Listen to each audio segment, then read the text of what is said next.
हर हर महादेव। यदि इस चैनल पे नए हो तो सब्सक्राइब करो, लाइक करो, शेयर करो। अगर वीडियो अच्छा लगे तो कमेंट करके ज़रूर बताना। आज का जो उपाय है कि अगर नकारात्मक शक्ति आपके घर में है तो कैसे बाधित करेगा, अगर आप पूजा भी कर रहे हो तो कैसे आपको नुकसान करेगा, उस बिंदु पे आज मैं आप सभी को वीडियो दे रहा हूँ। इसको गौर से सुनना। जब भी आप नकारात्मक शक्ति आपके पास होंगे, आपके घर में होंगे, तो आपको सबसे पहला नंबर, तो आप जैसे ही अगर पूजा चालू करेंगे तो आपके घर में तांडव मचाना चालू कर देंगे। वो इसलिए करते हैं कि अगर आपके घर में नकारात्मक ऊर्जा है तो वो चाहते हैं कि पूजा पाठ जैसे ही आप चालू करेंगे तो उसको तो छोड़ के चल जाना पड़ेगा। तो वो चाहता है कि आपकी मन को घुमा दो ताकि वो ऐसा पूजा नहीं कर सके। हाल ही में मैं बहुत बड़ा एक जग कराया था। उसमें एक व्यक्ति को मैं प्रेरित किया कि आप आइए जग में। जैसे ही वो पूरी धोती गमछी और सब चीज लेके जग में हवन करने के लिए आया, इसके बाद जैसे ही वो जग साला के पास गया उसकी मन बदल गई। वो बोला कि हम हवन करेंगे ही नहीं। तो इसका कारण क्या था? इसका कारण यही था कि उस व्यक्ति पे नकारात्मक ऊर्जा था और वो जान गया कि हवन कुंड में हम बैठेंगे तो हम जल के भस्म हो जाएंगे, इसलिए उसकी मन विचार को बदल के उसको लौटा दिया। तो उसी प्रकार से आप कोई भी धार्मिक कार्य जब करते हैं, पूजा पाठ करते हैं, तो दो शक्ति मौजूद इस ब्रह्मांड में होते हैं। पहला तो एक सकारात्मक शक्ति और दूसरा का नकारात्मक शक्ति। दोनों शक्ति हैं लेकिन दोनों का कार्य अलग अलग है।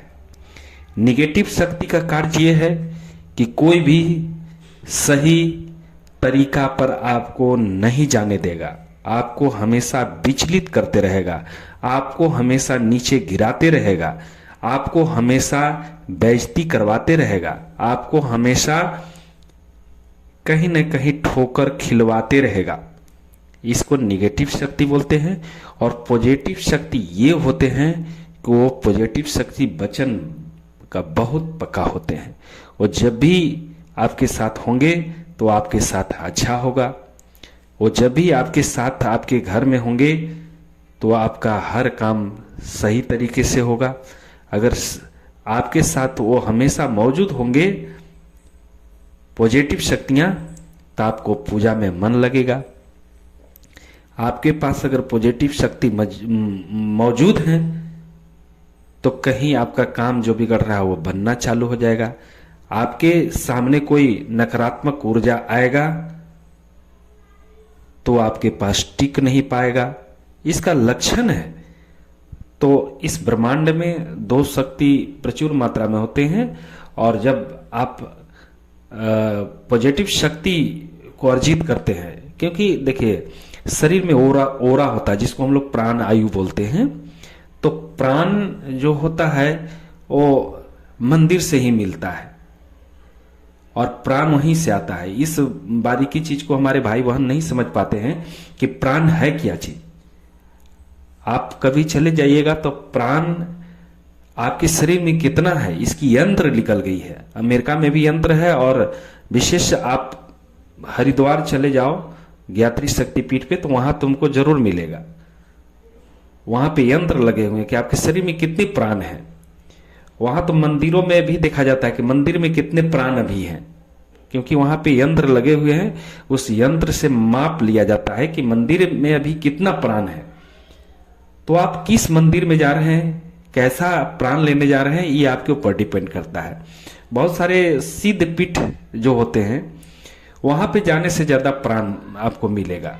जैसे आप वैष्णो माता चले जाओ, वहां पे सिद्ध पीठ है। आप काशी चले जाओ विश्वनाथ भगवान के पास, वो सिद्ध पीठ है। वहां पे भी प्राण काफी मिल जाएंगे, आपकी ओरा मजबूत हो जाएगी।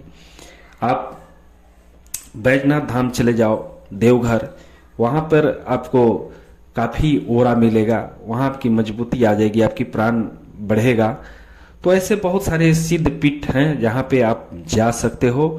एक तो आप मेहदीपुर बाला भी जा सकते हो, वहां भी सिद्ध पीठ है। सालासर बाला जा सकते हो, वहां भी सिद्ध पीठ है, वहां से भी तुमको पॉजिटिव ऊर्जा मिलेंगे। एक दरबार और है जो जोधपुर से 20 किलोमीटर दूरी पर सजाड़ा धाम है, वहां पे त्रिलोकनाथ भारती बाबा का दरबार है। आप वहां भी जाओगे तो भरपूर मात्रा में पॉजिटिव ऊर्जा आपको मिलेंगे और वहां से पॉजिटिव शक्तियां आती हैं और आपकी ओरा मजबूत होता है। तो आप जब पूजा पाठ करते हैं तो आपको पूजा में मन नहीं लगता है, आपको पूजा सही ढंग से होने नहीं देता है। तो यही सब कारण है कि निगेटिव शक्तियां आपको चाहता है कि ये पूजा करेगा तो हम इनके पास रह नहीं पाएंगे, इनकी काम को बिगाड़ नहीं पाएंगे, मुझे छोड़ के यहाँ से हटना पड़ेगा। यही कारण है कि आप हमेशा पूजा जब करते हो तो आपको कोई ना कोई दिक्कत आ जाता है। या तो घर में बच्चे बीमार होने लगते हैं, या तो आपका काम धंधा बंद होने लगता है, या तो और भिन्न भिन्न तरह के परेशानियां आने लगती हैं। इसका कारण यही है, वो जानता है कि अगर हम ऐसा परेशानी नहीं करेंगे तो ये पूजा नहीं छोड़ेगा, और पूजा नहीं छोड़ेगा तो हम यहाँ नहीं रह पाएंगे। तो उसमें लड़ाई होता है, एक तरह से आप लड़ाई लड़ते हैं, एक तरह से नेगेटिव ऊर्जा लड़ाई लड़ता है। इसके बाद जब लड़ाई लड़ते लड़ते आपकी ओरा बढ़ जाती है, पॉजिटिव ऊर्जा आपके साथ पर्याप्त मात्रा में हो जाती है, तब फिर वो नेगेटिव हार जाता है और आपके घर के छोड़ के चल जाता है, और फिर आपके जीवन में सुख शांति समृद्धि और लक्ष्मी का आगमन होने लगता है। बहुत सारे भाई बहन इस बात को, बारीकी चीज को नहीं समझते हैं, और उसका नतीजा होता है कि वो हमेशा परेशान रहते हैं। तो अपनी ओरा को हम लोग को मजबूत करना चाहिए, और ओरा मजबूत तभी होगा जब आप सात्विक रूप से, आपके अंदर शुद्ध विचार और शुद्धता होगी। शुद्धता कैसे आएगा? तो शुद्धता के लिए आपको सबसे पहले तो मन वाणी को पवित्र करना होगा, और शुद्ध कपड़ा पहन के आप पूजा पाठ करें, उससे भी शुद्धता आपके धीरे धीरे धीरे शरीर में प्रवेश करने लगेगा। तो आप कि आज की वीडियो में आप समझ गए हो कि नकारात्मक ऊर्जा कैसे आपको तंग करता है, और आप कैसे परेशान होते हो, और कैसे लोग पूजा छोड़ जाते हैं। बहुत सारे नए जो साधक होते हैं वो तो पूजा पाठ जैसी करते हैं तो उनके घर में तांडव मच जाता है। अब उनके दिमाग में ये चल जाता है कि मैं पूजा कर रहा हूं इसलिए ऐसा हो रहा है।